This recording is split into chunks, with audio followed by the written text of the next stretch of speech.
ایران نے دنیا کو دکھا دیا ہے کہ جب ان کی سرحدیں چھوئی جاتی ہیں تو جواب صرف لفظوں میں ہی نہیں، آگ اور بارود میں ہوتا ہے۔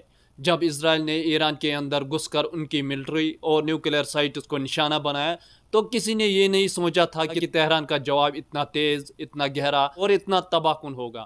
2 دنوں کے اندر ایران نے وہ کیا ہے جو دنیا کی بڑی طاقتیں بھی سوچ کر کانپ جاتی ہیں۔ اسرائیل کے میزائل ڈیفنس سسٹم کو چنی بنا دیا، تیل ایویو میں سائرن گونجنے لگی اور ہر طرف جو ہے صرف ایک ہی پیغام تھا: ایران جھکتا نہیں، یہ جنگ نہیں، ایک ایسا انتقام کا آغاز ہے جہاں ہر لمحے ایک نیا عالمگیر طوفان کا پیغام ہے۔ تہران میں آج پھر سے دھماکے سنے گئے ہیں، حالات اتنے نازک ہیں اور پوری دنیا اس وقت گہری بے چینی کا شکار ہے۔ ایران نے اسرائیل پر نئے بلاسٹک میزائل حملے کی تصدیق کر دی ہے، جس میں کم از کم 13 افرادوں کی موت واقع ہوئی ہے۔ اسرائیلی فوجوں کا کہنا ہے کہ ایران سے نئے میزائل لانچ ہوئے ہیں، جس کے بعد تمام شہریوں کو ہدایت دی گئی ہے کہ وہ ترنت محفوظ جگہوں میں چلے جائیں۔ اس کے ساتھ ہی حوثیز گروپ نے بھی میزائل لانچ کیا ہے، جس کا اسرائیل آرمی نے اعلان کیا ہے۔ یہ سب کچھ اس وقت ہوا ہے جب غزہ میں ایڈ کے انتظار میں بھوک سے تنگ لوگ پر اسرائیلی فوجوں نے فائرنگ کی ہے، جس میں کئی لوگ جان گنوا بیٹھے ہیں اور کئی زخمی بھی ہوئے ہیں۔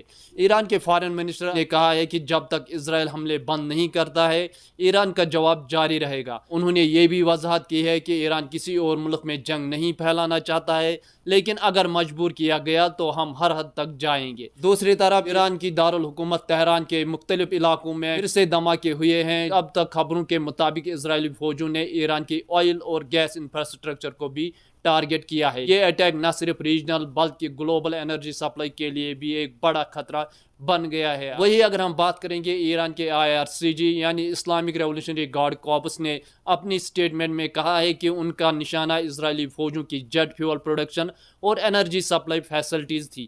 ان کا کہنا ہے کہ اگر اسرائیل نے اپنی دشمنی جاری رکھی تو جواب مزید شدید ہوگا۔ ایران نے یہ بھی دعویٰ کیا ہے کہ انہوں نے اسرائیل کے میزائلز، ڈرونز اور مائکرو UAVs کو بھی انٹرسپٹ کیا ہے۔ اسی دوران غزہ میں ہلاکتوں کا سلسلہ رکتا نظر نہیں آ رہا ہے۔ غزہ کے ہیلتھ منسٹر کے مطابق 65 لوگوں کی جان چلی گئی ہے، جبکہ 315 افراد جو ہے زخمی ہوئے ہیں۔ جنگ کے آغاز سے لے کر اب تک غزہ میں 55,000 سے زیادہ لوگوں کی موت واقع ہوئی ہے۔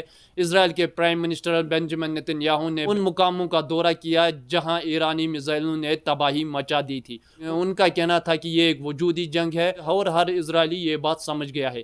ایران نے مین وائل یہ بھی کہا ہے کہ ان کے نیوکلیئر پروگرامز صرف امن پسند مقصد کے لیے ہیں اور وہ ان کا حق ہے اور وہ اپنی دفاعی مضبوطی کرنا چاہتا ہے۔ تہران نے یہ بھی الزام لگایا ہے کہ اسرائیل نے جان بوجھ کر US ایران کی ڈپلومیسی کو توڑنے کی کوشش کی ہے۔ فرانس اور جرمنی نے ایران کی نیوکلیئر پروگرامز کو اسرائیل اور یورپ دونوں کے لیے خطرہ قرار دیا ہے، لیکن ان کا کہنا ہے کہ اس مسئلے کا حل صرف ڈپلومیسی کے ذریعے ممکن ہے۔ UK کے فائنانس منسٹر نے یہ بھی کہا کہ اگر ضرورت پڑی تو برٹن اسرائیل کی مدد کر سکتا ہے، لیکن ابھی تک ان کے جیٹ صرف اپنے بیسز کی حفاظت کے لیے بھیجے گئے ہیں۔ ادھر ایران میں ایران بیکڈ ملٹری گروپس حزب اللہ نے اعلان کیا ہے کہ اگر امریکہ اس جنگ میں شامل ہوا تو وہ امریکہ کی ملٹری بیس پر سیدھا حملہ کرے گا۔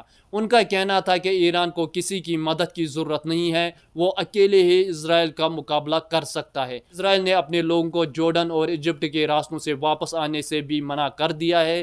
وقت کے ساتھ ساتھ یہ کنفلکٹ صرف اسرائیل اور ایران کا ہی نہیں بلکہ ایک ریجن اور گلوبل کنفرنٹیشن میں تبدیل نظر آ رہا ہے۔ دنیا بھر کے لیڈرز، فرانس، جرمنی، UK اور انٹرنیشنل آرگنائزیشن سبھی اس وقت جو ہے ڈپلومیسی اور ریسٹرین کی اپیل کر رہے ہیں، لیکن زمین پر بمز گر رہے ہیں اور لوگ مر رہے ہیں۔ یہ ساری سچویشن اس وقت بہت ہی نازک موڈ پر ہے۔ ایک چھوٹی سی غلطی یا کسی کی غلط اندازی اور پورے مڈل ایسٹ کے ایسی لکیر میں ڈوب جائے گا جس کا انجام کوئی بھی تصور نہیں کر سکتا ہے۔